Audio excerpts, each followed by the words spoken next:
car, a house, access to a decent school and a hospital. And that's what so enraged Marx, but also made him so hopeful too.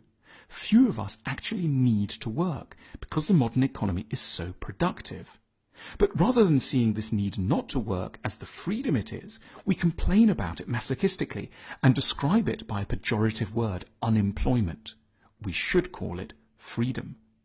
There's so much unemployment for a good and deeply admirable reason, because we're so good at making things efficiently. We're not all needed at the coalface. But in that case, we should, thought Marx, make leisure admirable.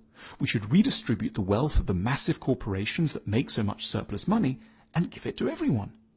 This is, in its own way, as beautiful a dream as Jesus' promise of heaven, but a good deal more realistic sounding. Capitalism is bad for capitalists. Marx didn't think that capitalists were evil. For example, he was acutely aware of the sorrows and secret agonies that lay behind bourgeois marriage. Marx argued that marriage was actually an extension of business, and that the bourgeois family was fraught with tension, oppression and resentment, with people staying together not for love, but for financial reasons. Marx believed that the capitalist system forces everyone to put economic interests at the heart of their lives, so that they can no longer know deep, honest relationships. He called this psychological tendency commodity fetishism, Warenfetischismus, because it makes us value things that have no objective value. He wanted people to be freed from financial constraint, so that they could, at last, start to make sensible, healthy choices in their relationships. The 20th century feminist answer to the oppression of women has been to argue that women should simply be able to go out to work. But Marx's answer was more subtle. This feminist insistence merely perpetuates human slavery.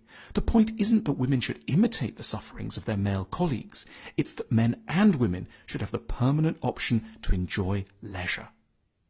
Why don't we all think a bit more like Marx?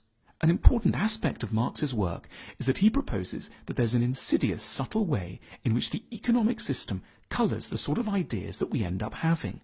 The economy generates what Marx termed an ideology.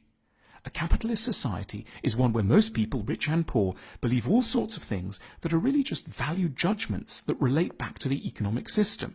For example, that a person who doesn't work is worthless, that leisure beyond a few weeks a year is sinful, that more belongings will make us happier, and that worthwhile things and people will invariably make money. In short, one of the biggest evils of capitalism is not that there are corrupt people at the top. This is true in any human hierarchy. But that capitalist ideas teach all of us to be anxious, competitive, conformist, and politically complacent. Marx didn't only outline what was wrong with capitalism. We also get glimpses of what Marx wanted the ideal utopian future to be like. In his Communist Manifesto, he describes a world without private property or inherited wealth, with a steeply graduated income tax, centralized control of the banking, communication and transport industries, and free public education. Marx also expected that communist society would allow people to develop lots of different sides of their natures. In communist society, it's possible for me to do one thing today and another tomorrow, to hunt in the morning, fish in the afternoon, rear cattle in the evening, criticize after dinner, just as I have a mind without ever becoming hunter, fisherman, herdsman or critic. After Marx moved to London, he was supported by his friend and intellectual partner Friedrich Engels, a wealthy man whose father owned a cotton plant in Manchester. Engels covered Marx's debts and made sure his works were published. Capitalism paid for communism. The two men even wrote each other adoring poetry. Marx was not a well-regarded or popular intellectual in his day. Respectable, conventional people of Marx's day would have laughed at the idea that his ideas could remake the world. Yet just a few decades later they did. His writings became the keystone for some of the most important ideological movements of the 20th century. But Marx was like a brilliant doctor in the early days of medicine. He could recognize the nature of the disease, although he had no idea how to go about curing it. At this point in history, we should all be Marxists, in the sense of agreeing with his diagnosis of our troubles. But we need to go out and find the cures that really will work. As Marx himself declared, and we deeply agree, philosophers until now have only interpreted the world in various ways. The point, however, is to change it.